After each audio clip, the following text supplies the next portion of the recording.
A black woman, hands zip-tied, is slammed against a patrol vehicle outside Camp Pendleton's main gate. The military police shout at her with authority. "You don't belong here. This is a restricted military installation." She stands calm, despite the force, blood trickling from her lip. She looks at the lead officer without flinching. "I'm Colonel Diane Sharpe," she says, her voice steady, unwavering. "I'm your new base chief of staff, and you just assaulted a superior officer." Cut to black, 24 hours earlier. Colonel Diane Sharpe was no stranger to adversity. Raised in South Carolina, her grandfather, a Tuskegee Airman, instilled in her the belief that every challenge was an opportunity to rise higher. Her grandfather's stories weren't just tales of glory, but lessons in perseverance. The kind of perseverance Diane would need to navigate the world that often told people like her that they didn't belong. At 18, she defied her mother's wishes and enlisted in the Marines. She was the only black woman in her class at Quantico, and that was only the beginning of her journey. She rose through the ranks, proving herself time and time again in combat and leadership. 25 years of service, filled with deployments to Iraq and Afghanistan, earning her title not through favoritism, but through battlefield decisions that earned her respect from those around her. The strength she gained on the front lines now guided her in every step she took toward her new mission. At 47, she had seen more than most, but what awaited her at Camp Pendleton would be different. It wasn't the danger of war that she feared, but the toxic culture entrenched within the walls of this military base. She sat quietly in her Washington, D.C. apartment, packing up the last of her belongings. A photo of her late husband, also a Marine, who was killed in action 8 years ago, sat beside a picture of her daughter, Maya, now in medical school. Diane glanced at the photo of her husband, his dog tags hanging on a chain around her neck. For a moment, she touched the tags gently. Then her phone rang. It was Maya. "Mom, are you sure about this? Camp Pendleton has a reputation." Diane's voice was calm but firm. "That's exactly why they need me, baby." She hung up, her mind already racing through the task ahead. She had to be ready.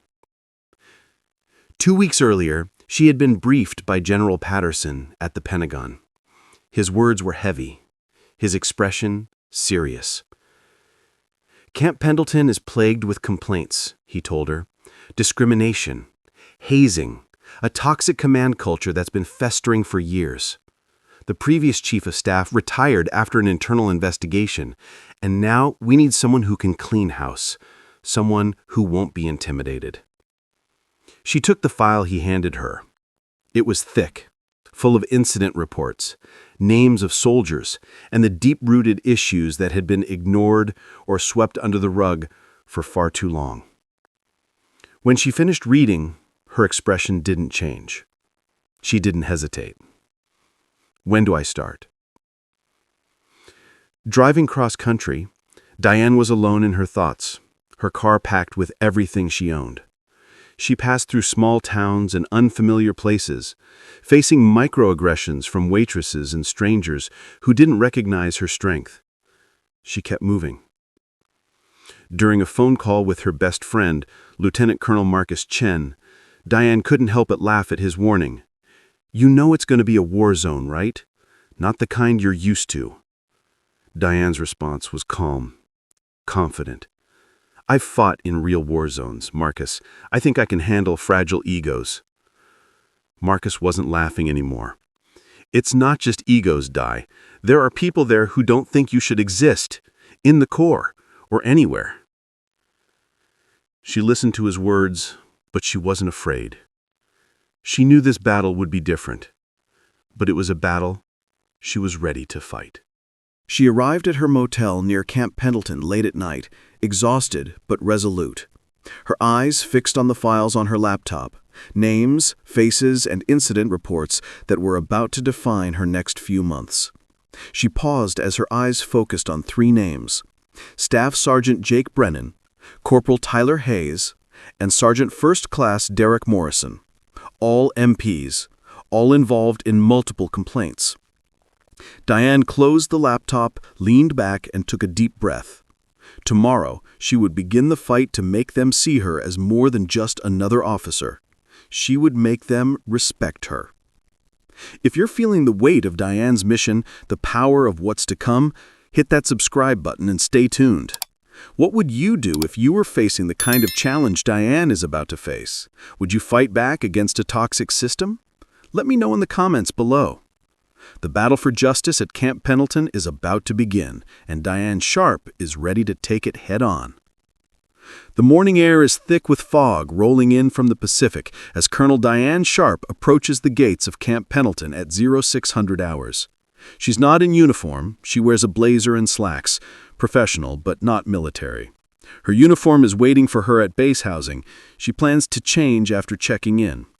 As she drives up to the checkpoint, she's met by Corporal Tyler Hayes, a young MP with a cocky demeanor and a buzz cut that screams authority. Diane calmly hands him her ID. Hayes barely glances at it. This gate is for active duty personnel only. Diane, patient as ever, replies, "I am active duty. Colonel Diane Sharpe, reporting for duty as the new Chief of Staff." Hayes smirks, unimpressed. "Right, and I'm the Commandant. Ma'am, you need to turn around." Diane doesn't flinch. She remains calm. "Corporal, look at the ID again. Call it in to the command center." Hayes, clearly annoyed, doesn't make the call.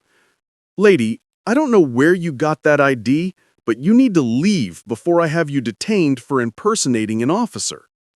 Diane's patience is beginning to wear thin. Her voice remains steady, but there's an edge now. "Corporal Hayes, I'm giving you one more chance to verify my credentials." Hayes radios to his partner, Staff Sergeant Jake Brennan, the kind of man who carries an aggressive energy wherever he goes. Within seconds, Brennan arrives, his eyes scanning Diane, looking her up and down with disdain. "Ma'am, this is a military installation. If you have business here, you need an escort and prior authorization." Diane doesn't hesitate. She pulls out her orders, printed and official. Here they are. Brennan barely looks at the papers. "These could be faked. We've had protesters try this before." "I am not a protester. I am Colonel Diane Sharpe." Her voice is unwavering. "Call Colonel Richards at the command center. Now." Brennan steps forward, closing the distance, invading her space. "You're becoming hostile. Step out of the vehicle."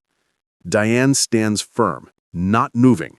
"I am not hostile. I am a superior officer giving you a direct order."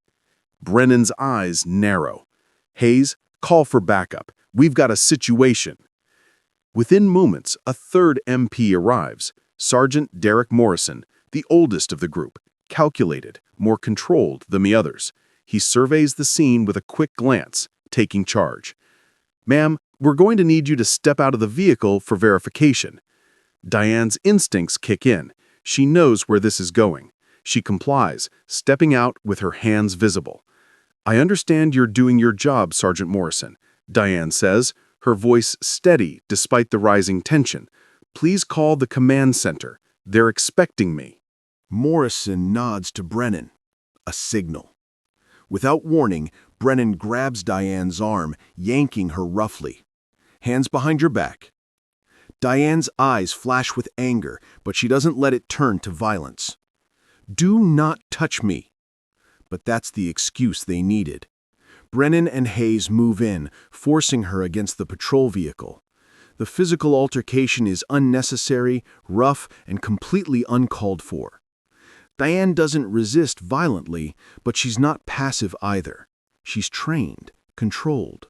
Her movements are calculated as she tries to free herself from their hold.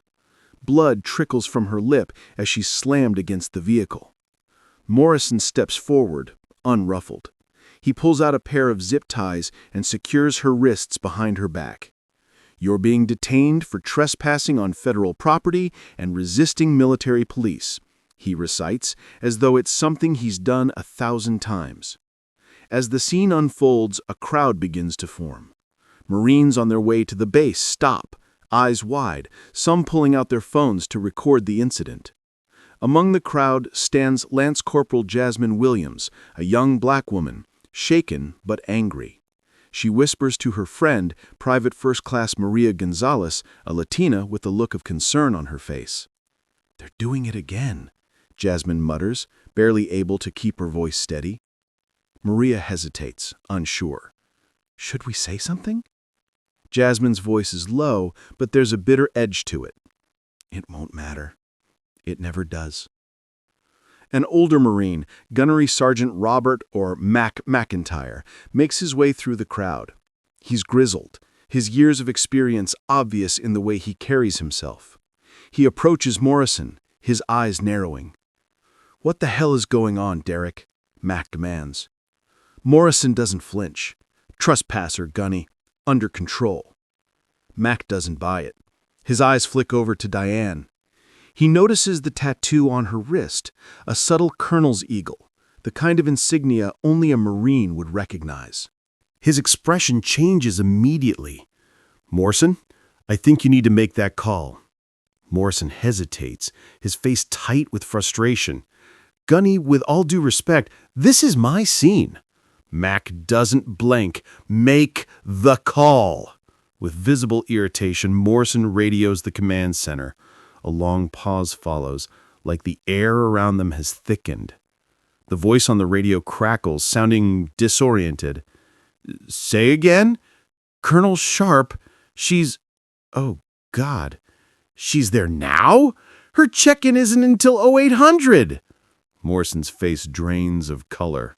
The realization sets in. Brennan and Hayes, still holding Diane against the vehicle, are clueless. They don't understand yet. The command center voice continues, panicked. "Release her immediately! That's the new chief of staff!" What would you do if you were in Diane's shoes? How would you respond when the very system you're sworn to uphold turns against you? Let us know in the comments below, and don't forget to hit that subscribe button for more intense stories about fighting for justice and truth.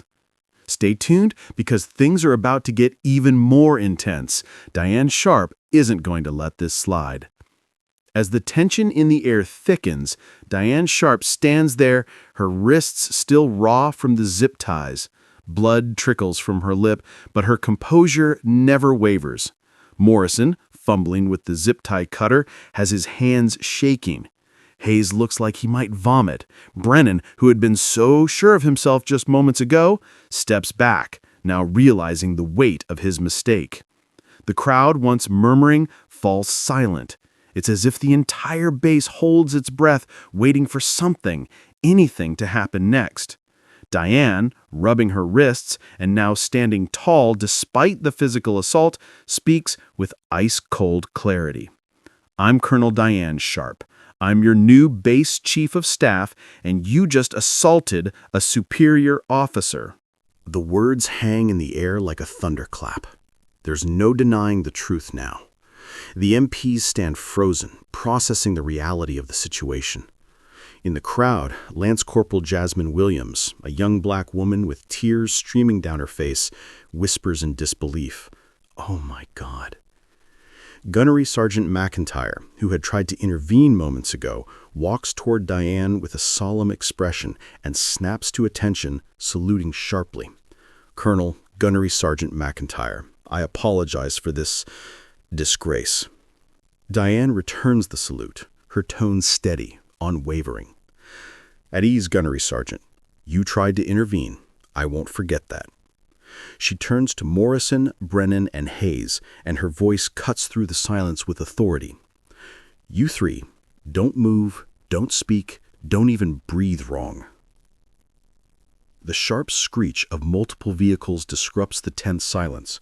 Colonel Jeffrey Richards, the outgoing chief of staff, and General Marcus Stone, the base commander, arrive on the scene.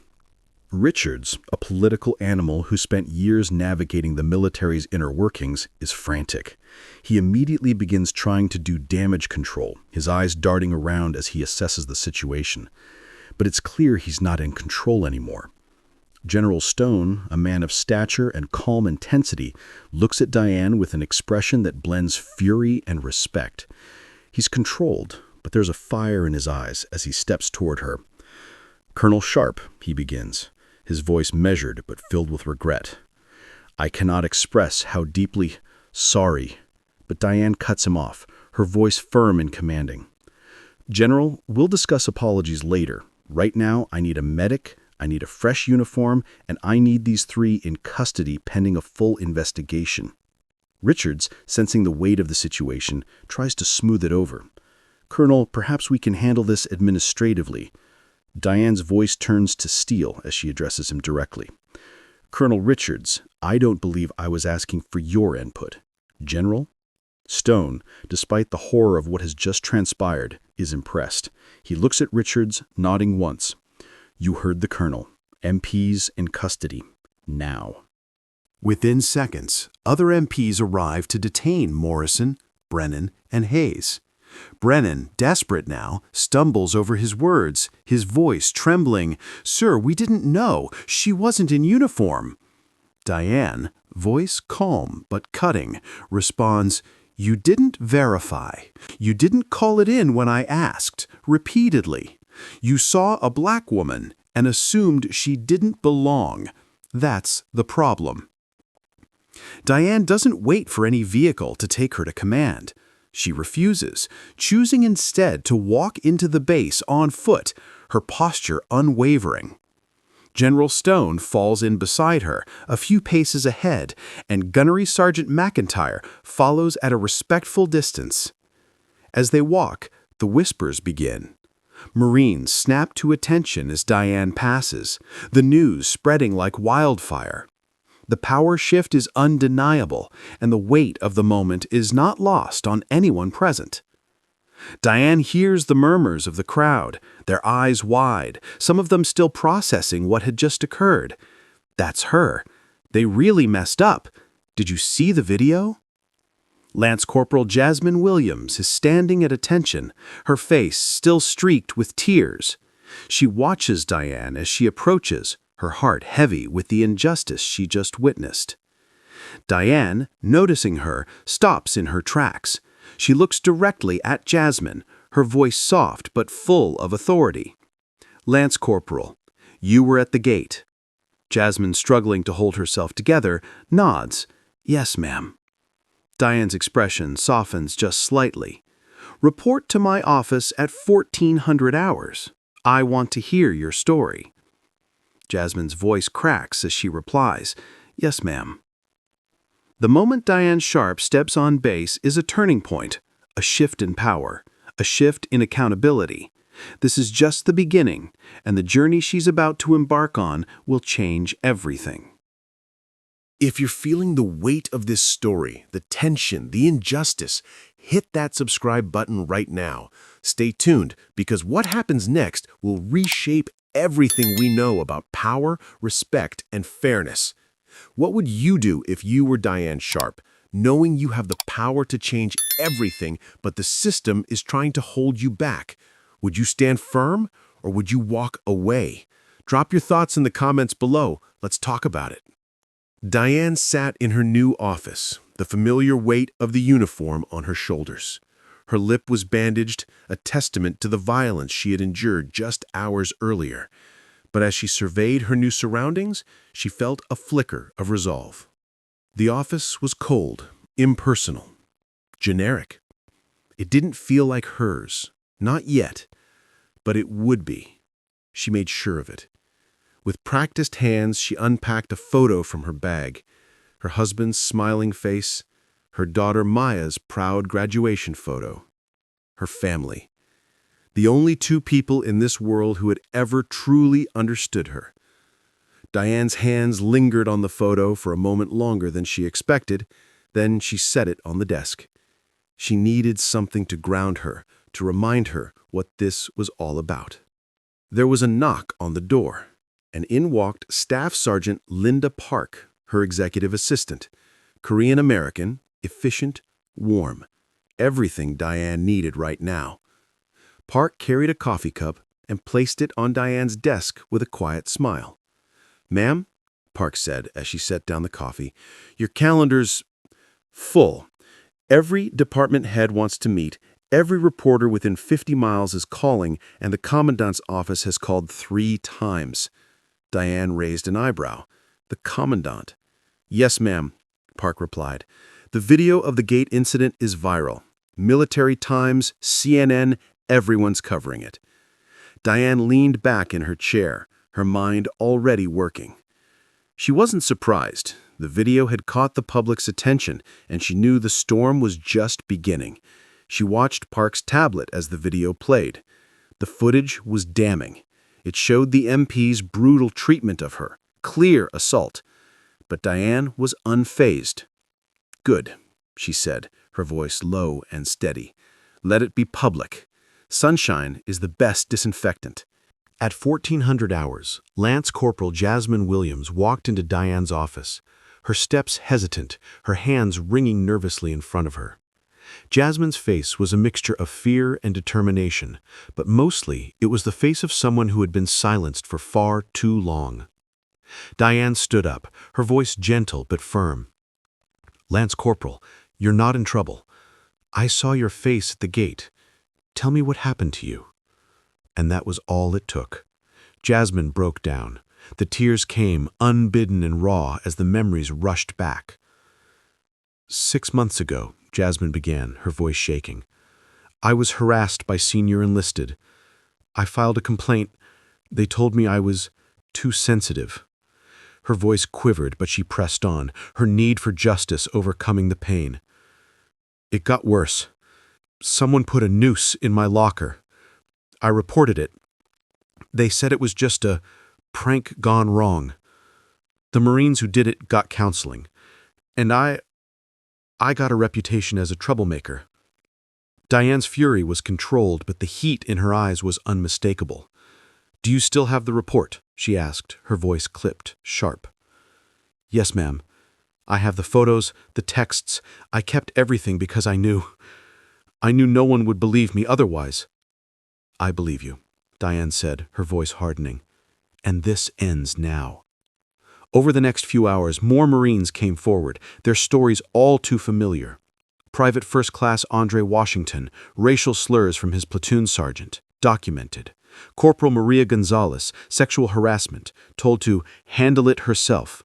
Sergeant David Kim passed over for promotion 3 times despite being more qualified than his white counterparts. Diane compiled a dossier, each story adding fuel to the fire of her growing anger. The problem was clear. It was systemic, and it was worse than she had ever imagined. That evening, Diane found herself in an emergency command staff meeting. Present were General Marcus Stone, the base commander, and Colonel Jeffrey Richards, the outgoing chief of staff, along with department heads and senior enlisted advisors. The room was tense. Most of the officers were white men over 50, the old guard, the very system Diane had come to dismantle. Colonel Richards, ever the political animal, tried to control the room. "Colonel Sharpe," he began, his voice trying to sound conciliatory. "While this morning's incident was unfortunate," Diane cut him off before he could finish. "Unfortunate? Colonel Richards, I was physically assaulted by MPs who assumed I didn't belong because of the color of my skin.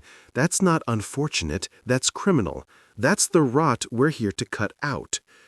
Lieutenant Colonel Brad Castellano, head of base security, smirked, his tone condescending.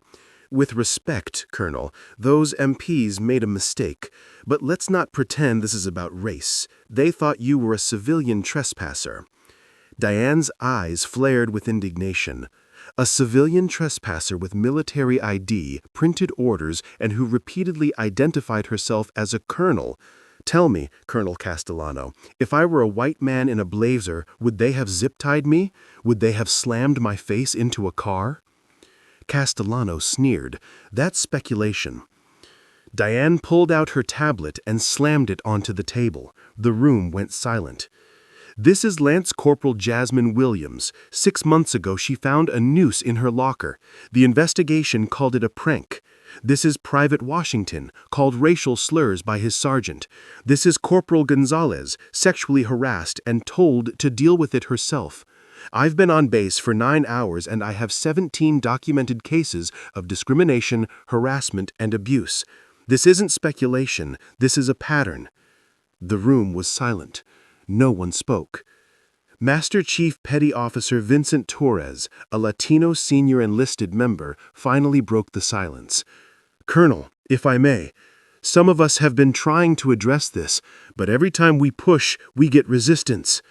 Diane's voice rang with authority as she stood taller. The weight of what she was about to say landed in the room. "Then we push harder." Richards, clearly nervous, shifted in his seat. "Colonel Sharpe, I understand you're upset about this morning, but wholesale changes will create chaos. We need a measured approach." Diane's voice was a steady storm. "Colonel Richards, you've been here for 3 years. In that time, this base has had the highest complaint rate in the Corps, the highest transfer request rate, and the lowest re-enlistment rate. Your measured approach has failed." She turned to General Stone, who had been watching her carefully. "General?" Stone, despite everything, was impressed. "The floor is yours, Colonel." Diane stood with conviction, every word powerful. "Effective immediately. Every complaint filed in the past 2 years will be re-investigated by an independent team. Staff Sergeant Brennan, Corporal Hayes, and Sergeant Morrison will face court-martial for assault on a superior officer.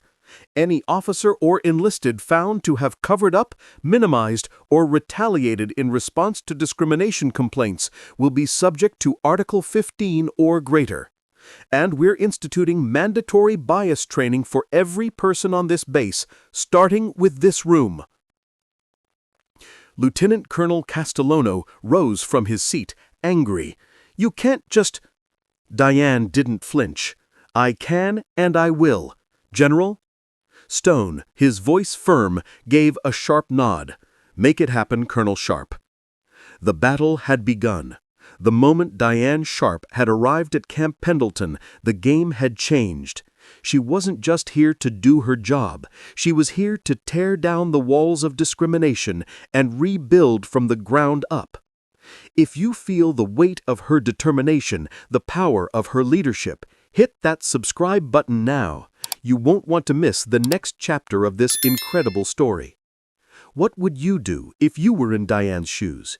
Would you challenge the system, or would you back down? Let me know in the comments below. Your thoughts matter in this fight for justice. It had been 6 months since Diane Sharpe's arrival at Camp Pendleton. 6 months since that fateful morning when everything changed. The base was a different place now, though the transformation had been slow, hard-won. New training programs had been introduced, and Marines from all backgrounds were engaged. Jasmine Williams, once hesitant, now stood confidently leading a discussion group, her voice clear and assured as she shared her story, helping others find the courage she had once lacked. Private Andre Washington, who had once been silenced by racial slurs, was receiving a commendation for his bravery in standing up to injustice. The cameras caught his proud moment. He no longer had to hide, no longer had to tolerate the abuse in silence. Meanwhile, 3 men who had been at the center of the scandal, Morrison, Brennan, and Hayes, were now in military prison uniforms. They'd been held accountable for their actions, as they should have been. Colonel Richards, once the base's chief of staff, was being escorted off base, dishonorably discharged after an investigation revealed that he had not only covered up multiple complaints, but had actively worked to maintain the toxic environment. It wasn't just Diane who had been fighting. It was the Marines who had come forward, all of them working together to expose the truth. In place of the old, stagnant leadership, new faces were rising. They were younger, more diverse, and deeply committed to creating an environment where respect was given equally. Diane walked through the base, greeted by nods of genuine respect from the Marines. She could feel the difference. This was the kind of change she had dreamed about. a base where the men and women serving together didn't have to look over their shoulders, where they didn't have to wonder if they were being judged for something as superficial as their skin color. Even the gate, where it all started, was now staffed by a diverse MP team. The same gate that had once been the symbol of Diane's struggle now stood as a symbol of progress. The day had come, the change of command ceremony, where Diane Sharpe would officially become the first black woman to serve as Chief of Staff at Camp Pendleton. The ceremony was filled with emotions: pride, relief, anticipation. Diane stood before a crowd that included her daughter, Maya, beaming with pride, Marcus Chen, who had flown in from Japan, and Gunnery Sergeant Mack, who stood at attention, tears in his eyes. Jasmine Williams, Maria Gonzalez, Andre Washington, and dozens of other Marines who had come forward to speak the truth were in the front row, their faces showing the respect they now felt for Diane, respect that, just a few months ago, they couldn't have imagined receiving. Diane took the microphone, her voice steady but filled with the weight of everything that had happened. 6 months ago, she began, her eyes scanning the faces before her, I arrived at this base and was assaulted at the front gate. I could have seen it as a sign to give up, to accept that some places will never change. But I saw it as a sign of why I was needed, why we all are needed. The Marine Corps is stronger when everyone can serve with dignity and respect. When we judge by character and capability, not by skin color or gender. This base has changed, but the work isn't done. It's never done. We have to choose it every day. The crowd erupted into a standing ovation, their applause echoing in the vast hall. After the ceremony, Diane found herself standing alone at the memorial wall, where plaques for fallen Marines were displayed. She placed her hand gently on a plaque with her husband's name, her late husband, who had fought for justice on his own terms. Maya joined her, her voice soft, as she looked up at the plaque. Dad would be so proud. Diane's eyes were misty, but she managed a soft smile. I hope so, baby. I really hope so. Maya's eyes shone with a quiet understanding. Mom, you changed things here.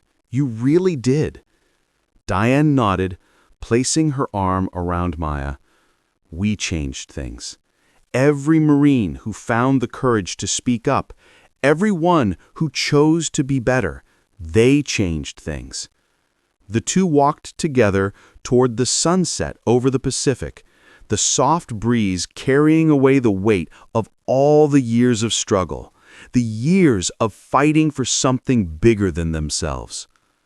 If this story resonated with you, if you believe in standing up for justice, fighting against discrimination, and demanding equality, then it's time to take action. Hit that subscribe button right now to stay connected with powerful stories like this, because together we can make a real difference. Now, I want to hear from you. Have you ever had to fight against injustice, even when it seemed impossible? Drop your story in the comments below. Let's continue to raise our voices and fight for what is right, because our collective strength is unstoppable. The journey doesn't end here. Let's keep pushing forward together. Subscribe, share, and let's make change happen.